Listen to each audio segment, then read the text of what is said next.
to the bottom line. I'm Pastor Rick Utze from Maranatha in Plain City, Ohio. You know, I was working this morning, sitting at my desk, just doing normal stuff, when all of a sudden I had an ow, ow, ow, ow moment. I was like, my hamstring got a cramp in it. It's like, whoa. And it's one of those moments where you're like, don't move. How can I stretch my leg out? How can I get this thing to go away? And what happened was I rode my bike yesterday a lot longer and harder than I normally ride. So I went on a longer ride. My legs were a little bit sore. And my muscles today must have been reacting to that, because all of a sudden it's like, wow, that hurts. And in thinking about that, I was like, well, okay, I kind of know why it happened, and I probably haven't been drinking enough fluids, because one of the causes of that, right, are overuse of your muscles and not drinking enough fluids. So that is the cause, and that's probably why it happened. And I was thinking about that as I was thinking about our lives.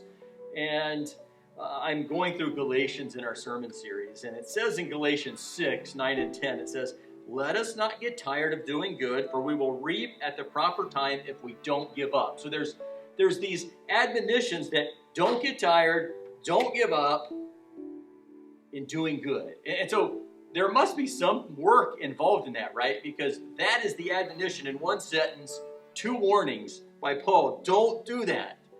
And so I was thinking, okay, how do we keep from getting cramps? Because what happens is when you get a cramp, you can't use that muscle right then, right? You're trying to figure out a way to make it so your muscles work like normal. And in our ministry, in our work, in our everyday life, as we're doing ministry for God's kingdom, it says, you know, hey, do good. And then it says, I think verse 10 is kind of the key, and there's a lot you can get out of all this, but here's the main thing I want us to think about. Therefore, as we have opportunity, let us work for the good of all, especially, get this, especially those who belong to the household of faith. So it says, you know what? As you have opportunity, do good. Especially, not for everyone, do it, but especially for the household of faith. So there's this bond between believers, between those in Christ, that we share a common mission. We are supposed to share our lives together. There's this common bond that should be really stronger than any other bonds we have in our life. You know, like there's this bond of being in Christ. He is our highest priority. His mission's the highest priority. But it says, and I think this is the key, right? This is the key in this bond is, as you have opportunity, you're not just working for the good of other people, and it's not just our responsibility, my responsibility, your responsibility to do everything. We're to do it together. We're supposed to watch out for each other. We're supposed to do good to each other also. So there's this idea of you watch out for each other. You help each other. You encourage each other. A few verses before, you carry one another's burdens. There's this whole concept of Paul saying, you are the church.